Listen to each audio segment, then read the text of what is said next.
Yo, what's up guys? Another Siege video. It's already a Siege video that was played before SWC. I think this was also before the buff that actually did 25% extra damage, which results into this.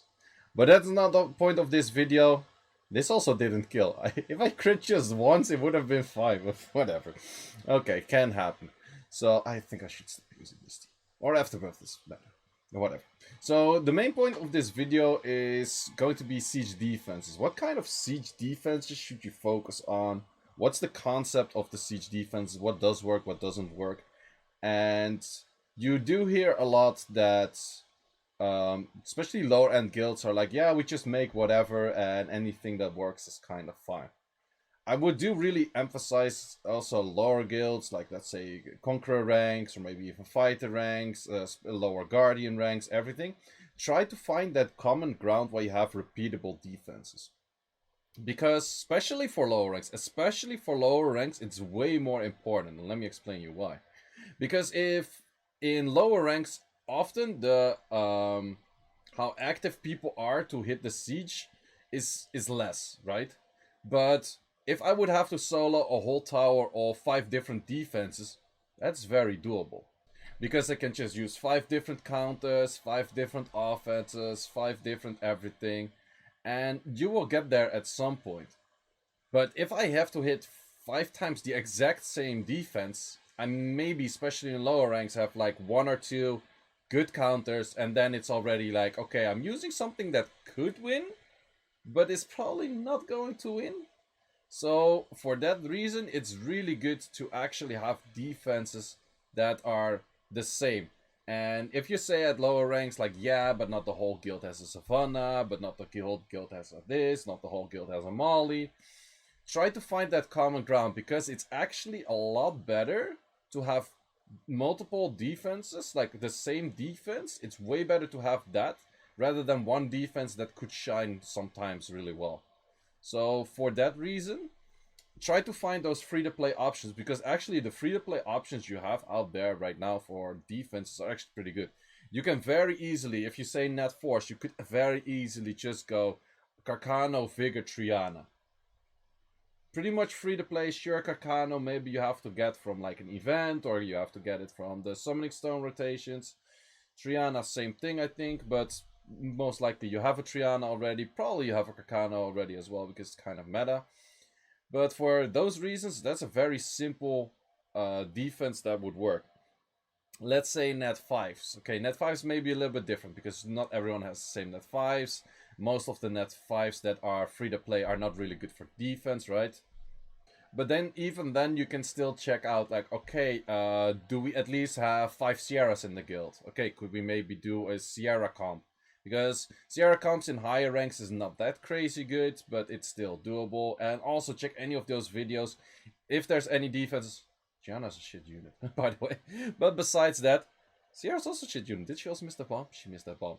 Wait, why can that Iris a triple stun when Gianna cannot? Oh, whatever can happen. But yeah, for those reasons, just check out your guild. Actually, just simply write down, like, okay, do we have 5 of those? Do we have 5 of those? And just check videos. Like, I have videos on a lot of siege defenses. Cabino Games have them. Kraymon has them. xxKilla has them. Just check out, like, scroll through these defenses that we're hitting, and just check out, like, okay, maybe those good players win against them, but maybe we can actually craft them and make them work. So you have a lot of Carcano things with like Praha, and then another support, for example, like a Terranese, or exactly this defense that I already called. It's very easy to make. This is actually Aftermath EU, if I'm not mistaken, using this defense right now. Just because, well, it's a good defense. Everyone can make it. Sure, their rune quality is a lot better than most of them, and you have to keep that in account. But still, it's good. And the things you want to focus on the moment you're actually crafting these defenses is that you want to make sure that they're tanky enough. You actually put your best runes on your defenses. Unless you're really struggling with offense, then you might actually put better runes on your offense.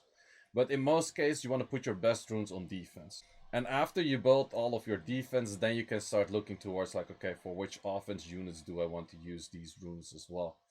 So the main thing you actually want to focus on is, first of all, speed tuning. Very important. Which unit moves first, which units moves after that, and preferably you have the units moving close to each other.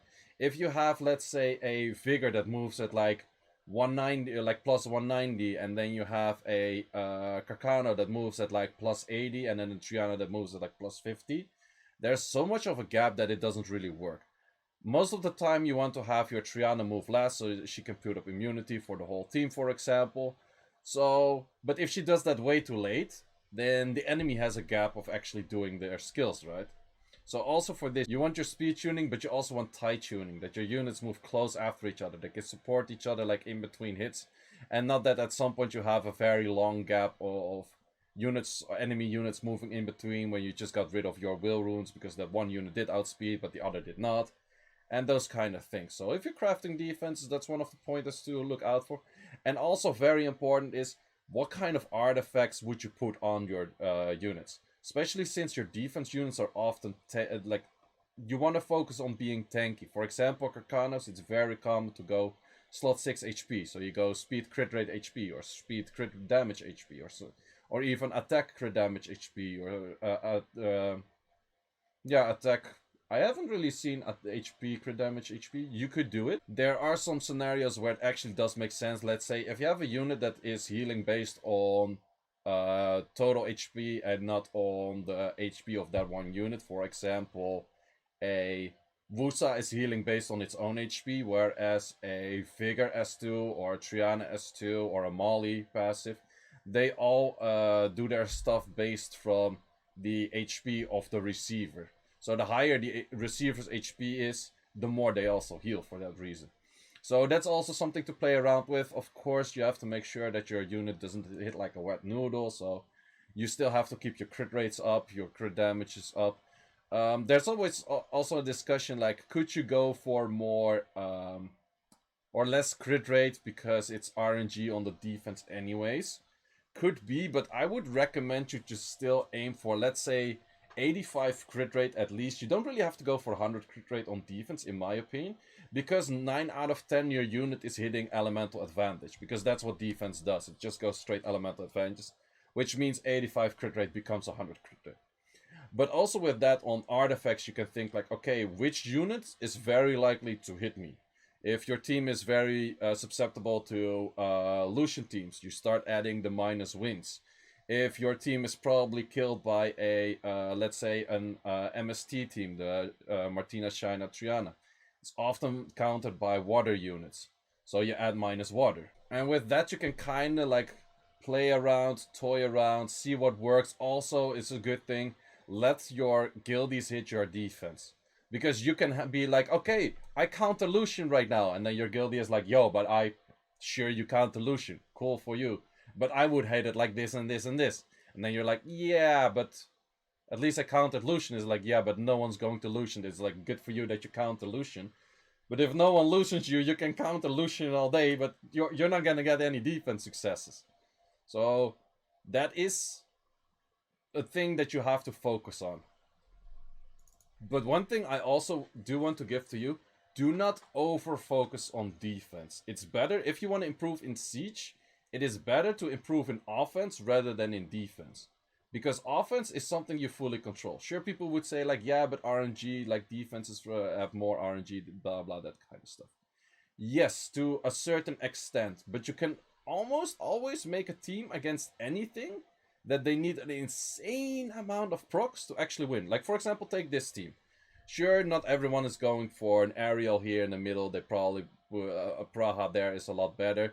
Sure, the aerial's in Destroy, which actually makes sense against the Leica, so that's actually smart of him to be like, okay, he's probably gonna put like a Leica over there. If my aerial actually does damage on that Leica and destroys the HP, that could be a benefit. But, or at least I think that one is on Destroy, I'm not 100% sure. But there's something on Destroy. Destroy is very good for arena defense, or for siege defense in general. But this team, like, no matter how much he procs, it's very unlikely that my Leica would die here, or any other unit would die. Sure, if I get an armor break on one of the side units, that it could be tricky. But besides that, I still have immunity kind of things as well rolling, and it's it's very difficult for one of my units to die here. So sure, with the worst case RNG, you could lose, but 9 out of 10 you can make teams where you can survive a lot of RNG and still easily win.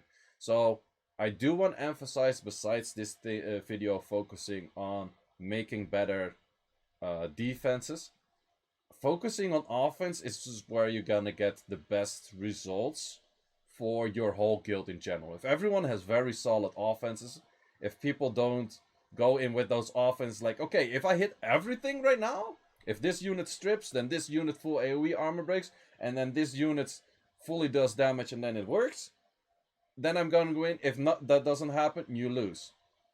But then you're like, wait, but you always use Triana, right? Isn't Triana Galleon exactly like that? Yes, but different. Because the thing is, that team has a lot of backups. Because if Poseidon hits, it's not about the damage. It's not about also being despaired. And it's not about the pushback and the slow. It's about all 4 of those contributing towards having a safe offense. And Triana being on damage is also contributing to a safe offense. And Galleon also doing damage is also contributing to a good offense.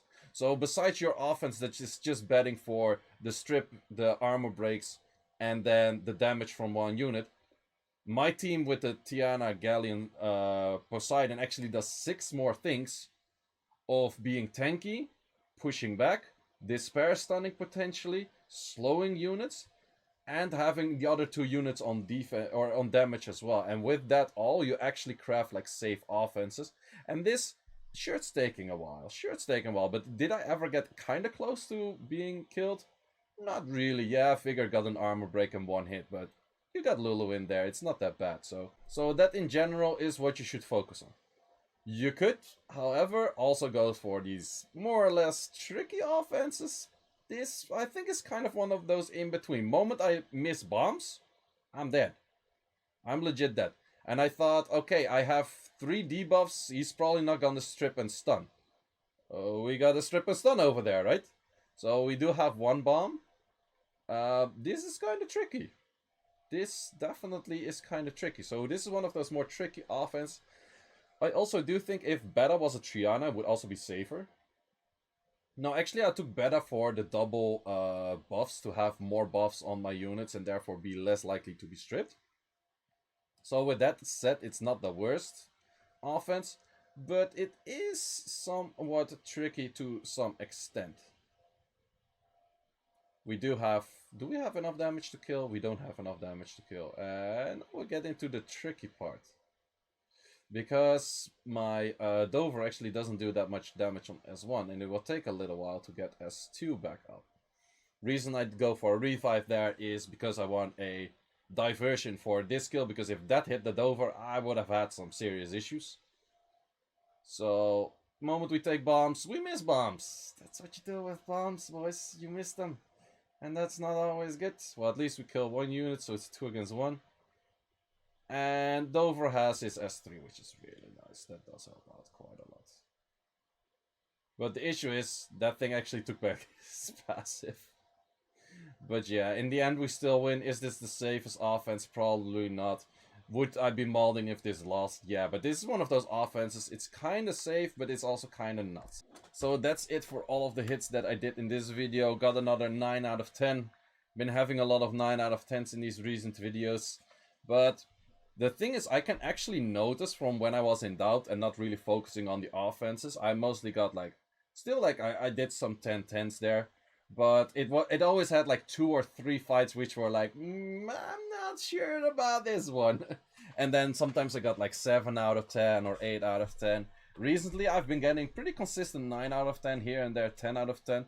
You will see in the following videos that I actually keep improving and pushing for better offenses, more stable offenses that can eat a lot of RNG and still win. And that's mainly the thing you want to focus for. In defense, the more RNG you can provide, which makes the enemy lose, that's good. And keep in mind, same defenses in the whole tower. Just figure something out. At least for your front line. Maybe not the back line, but at least for your front line. It's way better than throwing LDs in there, trust me. Most of the guilds feel like, okay, I just throw LDs front line and that's LDs, yeah, that's cool. Now, LDs are actually very easy to counter. Pretty much every LD, unless you stack multiple LDs next to each other, you can have something really cool. But most of the time, an LD tower is one of the weakest frontline towers you can have. Also for far endgame guilds that still do that. Your LD tower, unless you have a repetitive LD tower, or at least they eat same counters LD tower, if that's not the case, your LD tower is probably kind of weak. So yeah, and for your offenses, just go as stable, as safe as possible, and that's probably the way to go. So that's it for this video. I hope you enjoyed Siege with a little bit more educational part. Maybe I can fit that into following videos as well, rather than talking about just the Siege itself. If you did enjoy, let me know that in the comments. Also, like this video if you haven't yet. And if you like more than one video, consider subscribing. Guys, thanks for watching and see you later.